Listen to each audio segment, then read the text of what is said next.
Queen Bee. Part 1. Once upon a time, there was a king who had 3 sons. The 2 older sons were handsome lads. But they were selfish, proud, and cruel. They made fun of the youngest son. They said he was not smart. They called him a dimwit. When the older sons were grown up, they set off on a trip. Alas, they soon fell into a wild and reckless way of living. It was not long until they had used up all their money and had no way to get home. The youngest son had stayed at home. Now, he set out to find his brothers. Find them he did, but his brothers were cruel to him. When he said he wished to join them on their travels, they jeered at him and made fun of him. "Why would we take you with us?" asked the oldest brother. "What could a baby like you do for us, who are so much older than you?" "Why would we take you with us?" asked the second brother. "What could a dimwit like you do for us who are so much smarter than you?" The youngest brother answered, "I will do what I can." The next day, the 2 older brothers set off. The youngest brother followed a few steps behind them. They walked until they came upon a large ant hill. "Let's get some sticks," said the oldest brother. "We can use them to destroy that ant hill." "Yes," said the second brother. "It will be good sport for us to watch the ants running here and there, trying to save their eggs." The older brothers plucked branches from a tree, but the youngest brother would not allow them to destroy the ant hill. "Leave the ants in peace," he said. "I will not let you harm them." So, the 3 brothers walked on. They went on until they came to a lake where 2 ducks were swimming.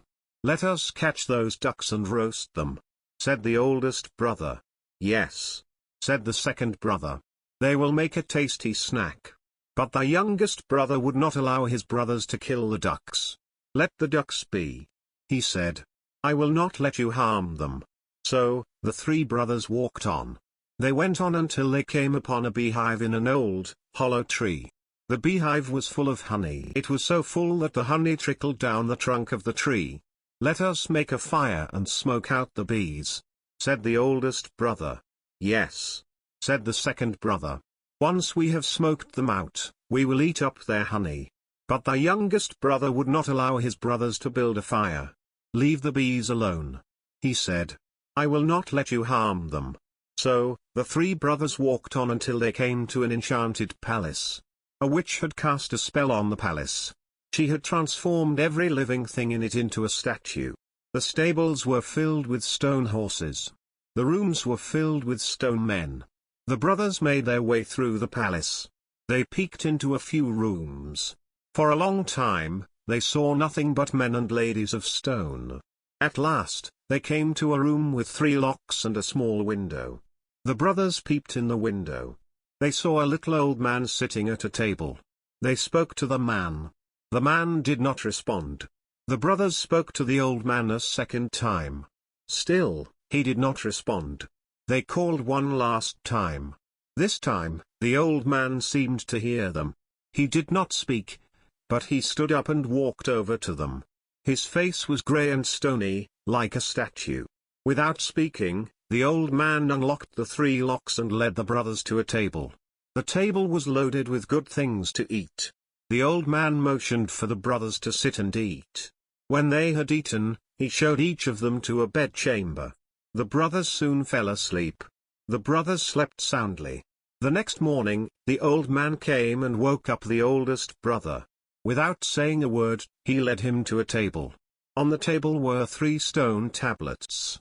The tablets listed 3 tasks that would have to be performed to break the spell. The old man pointed at the tablet on the left. It said, "In the forest, under some moss, lie 1,000 rubies. The rubies belong to a princess. You must find these rubies. But beware, you must find all of them. If even one of them is missing when the sun sets, you will be transformed into a statue." Part 2. The oldest brother set out to find the rubies. He found a mossy patch in the forest and began digging. He found a few of the rubies, but, when the sun set, he had only 100 of the 1,000 rubies. So he was transformed into a statue. The next morning, the old man woke up the second brother and showed him the tablet. The second brother went to look for the rubies, but he fared little better than his brother. He found only 200 rubies, and he too was transformed into a statue. The next morning, the old man woke up the youngest brother and showed him the tablet. The youngest brother went to look for the rubies. He began to dig around under the moss. He found some rubies, but he soon saw that he would never be able to find all 1,000 of them. They were just too small. He sat down and began to weep. As he sat crying, he saw something small crawling on the ground near his feet. It was the Ant King, and there were 5,000 ants marching behind him. "You were kind to us," said the Ant King. "You saved our anthill when your brothers wanted to destroy it. Since you were kind to us, we wish to help you." So, the 5,000 ants marched under the moss and began dragging out the rubies, one by one. The ants found the rubies, all 1,000 of them, and stacked them up in a neat pile. The youngest brother thanked the ants. Then, he took the rubies back to the palace and handed them to the old man. The old man took the rubies. Then, he pointed at the tablet in the middle of the table. The tablet said, "At the bottom of the lake lies a key to the bedroom of the princess. You must find this key. But beware, if you fail to find the key by sunset, you will be transformed into a statue." The youngest brother went and stared at the lake. He could not swim. He waded into the water. He went in until the water was up to his chin.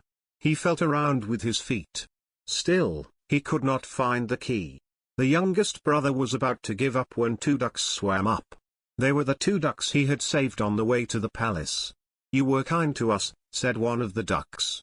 "You saved us when your brothers wanted to roast us for dinner. Since you were kind to us, we wish to help you." Then, the ducks began diving to the bottom of the lake. They bobbed up and down. After a few minutes, one of the ducks came up with the key in its mouth. The youngest brother thanked the ducks. Then, he went back to the palace. He tried to hand the key to the old man, but the old man would not take it. The old man pointed at the tablet on the right side of the table. It said, "The key that you have found will unlock a bedroom in the palace. In the bedroom, 3 princesses lie fast asleep. 2 of them ate candy after dinner. 1 of them ate honey. You must pick the one who ate honey. But beware, if you pick the wrong princess, you will be transformed into a statue." The youngest brother took the key and used it to open the bedroom. He saw the 3 sleeping princesses. All 3 were beautiful, and none of them had been transformed into a statue. The youngest brother could hear them breathing as they slept. Which one had eaten honey after dinner? The youngest brother knelt by each princess and sniffed, but it was no use. One smelled as sweet as the next. There was no way to tell which one had eaten honey and which ones had eaten candy. As the youngest brother was trying to make up his mind, a bee appeared. It was the queen of the hive he had saved. "You were kind to us," said the queen bee. "You saved us when your brothers wanted to smoke us out. Since you were kind to us, I wish to help you." The queen bee buzzed from one sleeping princess to the next until she came to the one who had eaten honey. "This is the one," she said. The youngest brother thanked the queen bee. As the bee fluttered away, the 3 sleeping princesses awoke. At the same time, all of the men and ladies who had been transformed into statues came back to life. The 2 older brothers came back to life, as well. The spell had been broken. The youngest brother married the youngest and sweetest of the 3 princesses, the one who had eaten the honey. His older brothers married the other 2 princesses, the ones who had eaten the candy. When the old king died, the youngest brother and his princess were crowned king and queen of the land. The 2 of them lived happily ever after.